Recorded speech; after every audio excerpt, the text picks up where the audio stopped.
저는 요즘 알고 지내고 또 친분이 있는 관계는 대부분의 직업이 이제 목회자 분들이 되었습니다.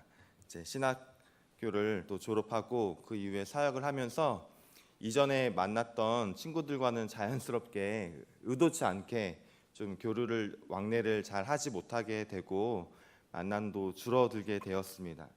그러던 중에 몇 주 전에 일반인 친구라고 하면 참 이상하지만 교역자가 아닌 친구를 오랜만에 만나게 되었습니다.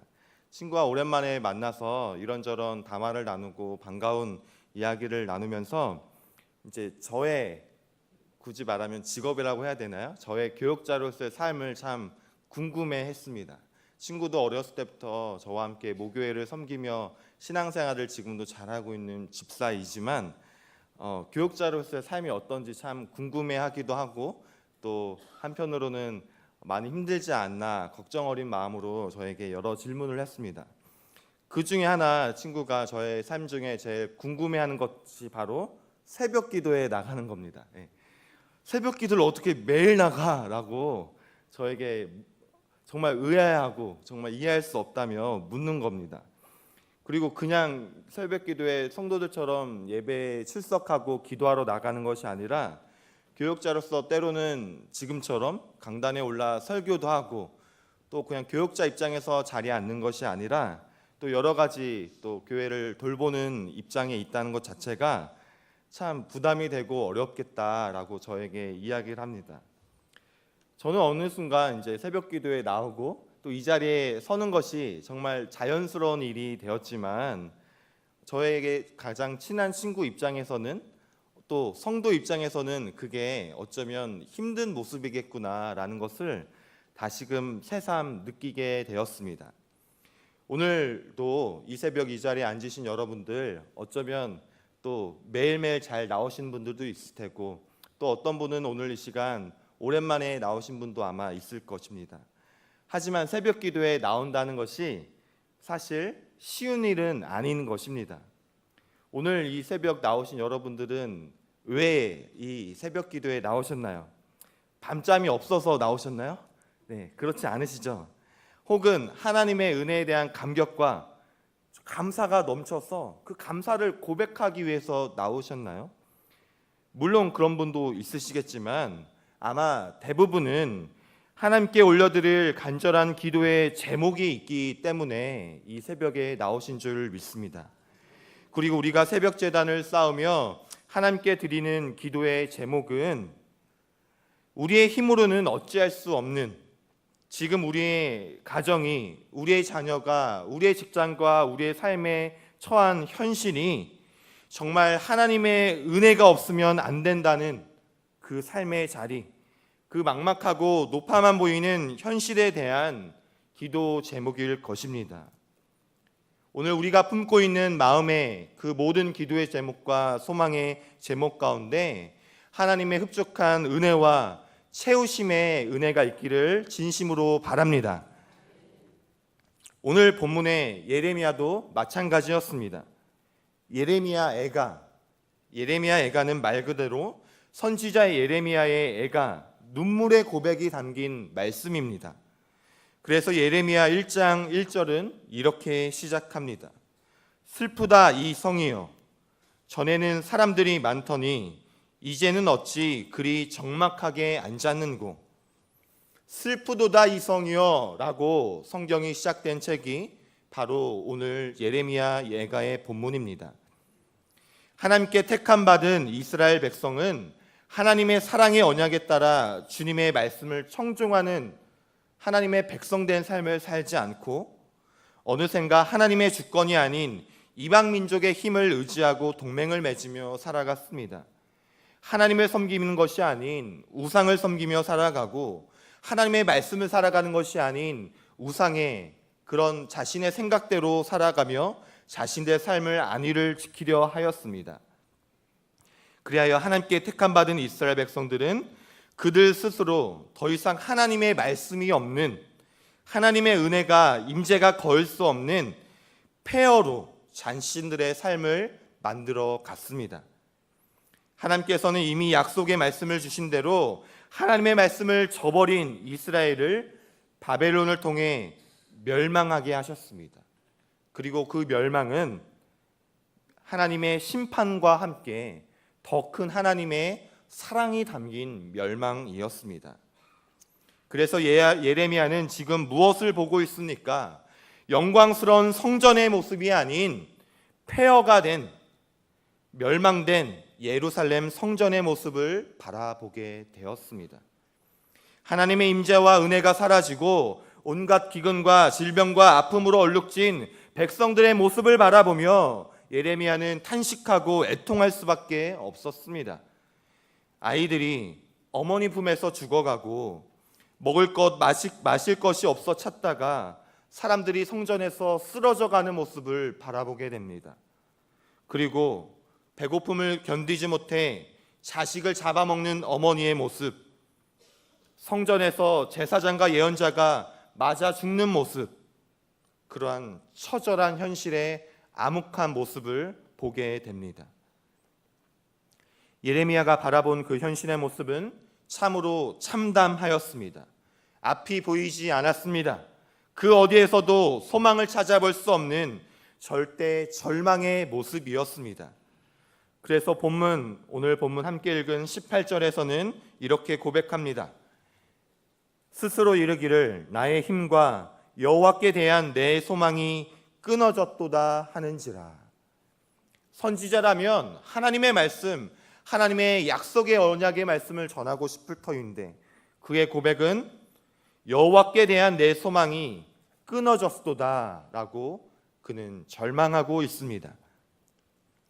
이러한 참담 현실을 바라보며 예레미야는 자신들이 할 수 있는 것은 아무것도 없음을, 자신들에게는 그 어떤 소망도 남아있지 않음을, 절대 절망과 절대 실패였음을 뼈저리 고백하며 느끼고 있었습니다.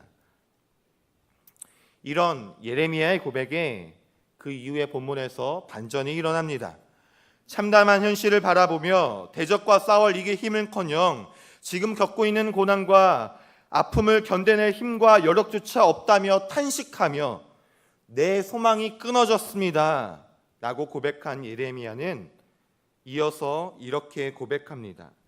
우리 오늘 본문 예레미야 애가 3장 20절과 21절의 말씀을 우리 다시 한번 읽어보겠습니다. 예레미야 애가 3장 20절 21절 말씀입니다. 내 마음이 그것을 기억하고 내가 낙심이 되오나 이것을 내가 내 마음에 담아두었더니 그것이 오히려 나의 소망이 되었사옴은. 아멘. 나는 아무것도 할 수 없는 절대 절망의 상황 속에서 바로 그 속에서 예레미야는 소망을 보게 되었습니다. 나는 아무것도 할 수 없기에 결국 나의 소망은 하나님뿐입니다 라는 것을 그는 역설적으로 깨달았습니다. 예레미야가 바라본 고난과 절망의 모습들을 다시 마음에 새겨 돌아보는 가운데 발견하게 된 소망의 근거가 무엇입니까? 22절 말씀에서 그는 그 소망의 근거를 이렇게 말씀합니다. 여호와의 인자와 긍휼이 무궁하심으로 우리가 진멸되지 아미하리이다. 아멘. 그 소망의 근원은 바로 하나님의 영원하신 인자와 긍휼함에 있으신 줄 믿으시기를 바랍니다. 죄로 인해 멸망당하고 있는 심판의 자리에서조차 하나님의 우리를 향한 인자심과 긍휼하심은 여전히 유효하다는 것을 예레미야는 깨닫게 되었습니다. 우리의 죄악을 바라보며 결국 우리가 다시 회복하게 되시기를, 다시 주님께 돌이키기를 바라시는 하나님, 그리고 폐허가 된 예루살렘을 바라보며 안타까워하고 눈물을 흘리며 오열했던 자신의 애통함은 결국은 이스라엘을 향하신 하나님의 마음, 하나님의 눈물이라는 것을 그는 깨닫게 되었습니다. 우리가 다시 주님께 돌이켜 주님께 돌아와 회복되기를 원하시는 하나님, 심판과 고난과 아픔과 슬픔이 아니라 사랑과 소망과 회복이 하나님의 마음이었다는 것을 예레미야는 깨닫게 되었습니다. 이 자리에 앉으신 저와 여러분의 삶의 자리는 어떠하십니까? 우리의 어떠함 때문이 아니라 하나님의 사랑하심 때문에 우리가 느끼는 절망과 한탄과 무딘 삶의 자리에서도 하나님의 영원하신 인자하심과 긍휼하심 때문에 우리는 다시 소망을 바라볼 수 있는 줄을 믿으시기를 바랍니다. 하나님께서 우리에게 주시는 것은 고난과 아픔과 절망과 한탄이 아니라 다시 하나님을 바라보고 소망하며 다시 회복되기를, 다시 일어나기를, 다시 우리의 삶 가운데 기쁨과 감사의 고백이 넘쳐나시기를 주님은 바라보고 계십니다. 하나님께서 때로는 우리에게 고난을 주실 수도 있지요. 때로는 우리에게 아픔을 주실 수도 있지요. 하지만 그 이면 가운데 우리를 향하신 하나님의 마음은 고난과 슬픔이 아니라 그 고난을 통해서라도 다시금 우리가 일어나며 다시금 우리의 믿음이 성숙해지며 연단해지며 결국은 진정한 예루살렘의 성전의 기쁨을 누리시기를 원하고 계십니다. 우리 삶 속에 모든 생명이 다시 소생하는 소망의 계절이 올 것을 다시 한번 이 새벽 결단하고 품으시기를 바랍니다.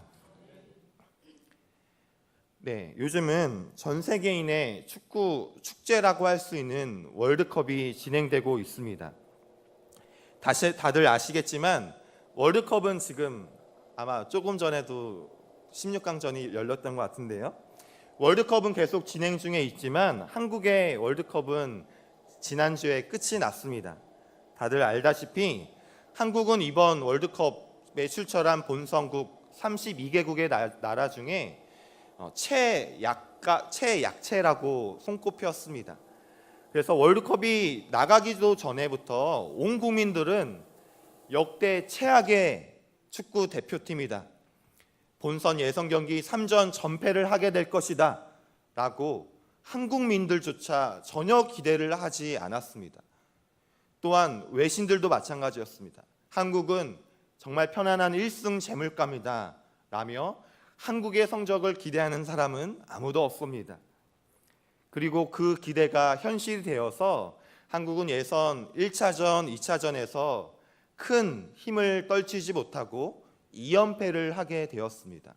한국 국민들과 네티즌들은 자신들의 기대와 전혀 다르지 않았던 한국 대표팀을 보면서 남은 독일전도 크게 참담하게 패배할 것이다, 감독인 신태용 감독은 빨리 물러나야 된다, 한국팀은 더 이상 소망이 없다, 다음에는 월드컵에 차라리 나아가지 않는 것이 좋겠다 라는 등등의 평가를 내렸습니다.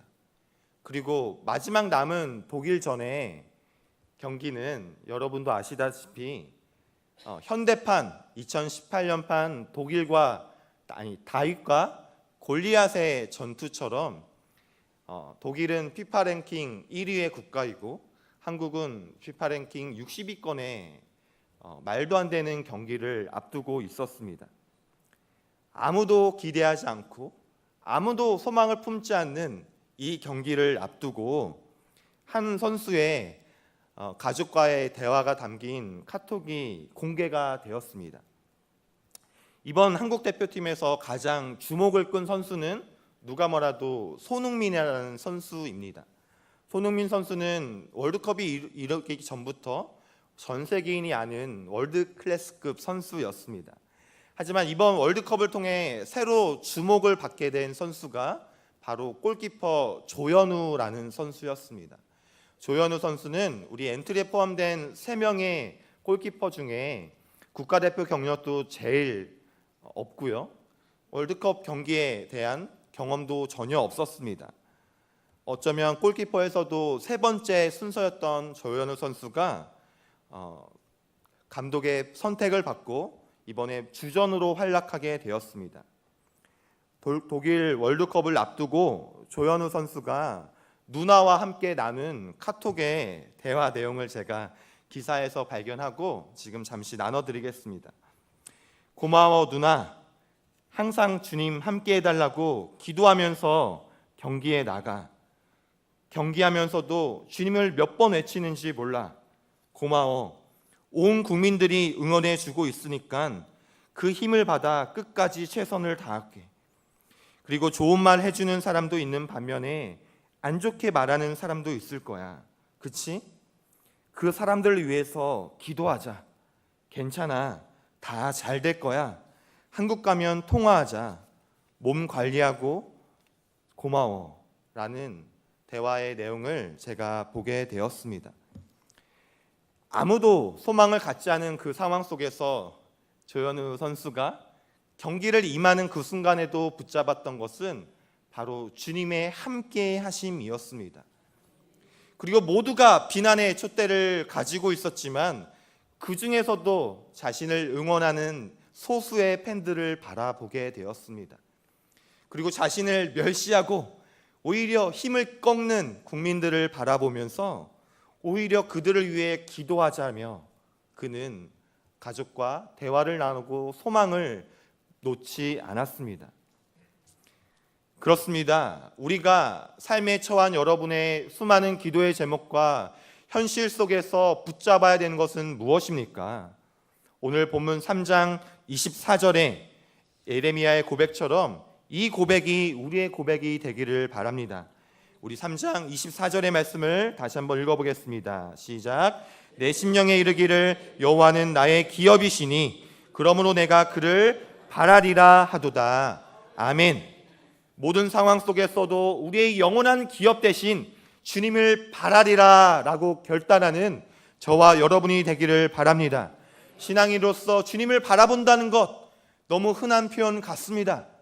하지만 정말 절대절망의 상황 속에서 모든 현실 속에서 우리의 영원한 기업 되시는 주님을 바라본다는 소망을 놓지 않는 저와 여러분이 되기를 바랍니다.